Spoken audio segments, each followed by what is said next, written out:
Hi. I'm also nasty. Just Ooh. All right, I have a question.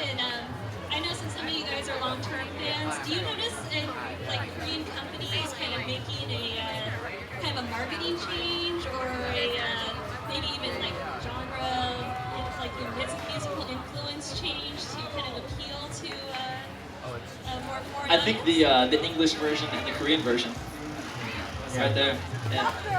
And do you think that Korean companies could do, or actually, what is in your opinion, what could Korean companies do to kind of make it more accessible to foreign fans? Well, we have a very easy answer for that one. As for making K-pop more accessible, just spend $20 to hire an English proofreader. $20 is all you need.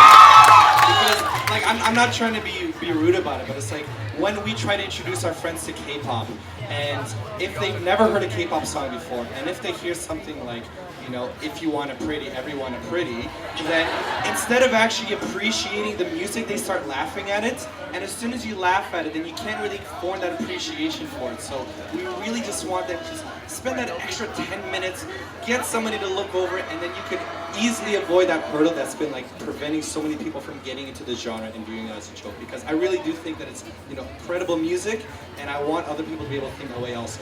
And the problem is the diehard K-pop fans, we don't care. You know, we like everything they say. I like all their songs, all their music, you know. And I don't want like B1A4 to ever change. I love Vilas's lyrics, you know. They zoom zoom my heart like a rocket, you know. However, when I tried to get my sister to listen to it, it was exactly like Simon said. So that's who we want to convert. People who aren't interested in K-pop. Those people that are on the bridge, we want to get those people, on the fence. We want to get those people on the fence. You know what's funny? I asked them when I was out there in Korea, why do you do that? I even asked Kevin, what is Dear My Friend? Yeah, you know, like they have a song called Dear My Friend, and then, you know, a lot of other weird things they say, and they know perfect English.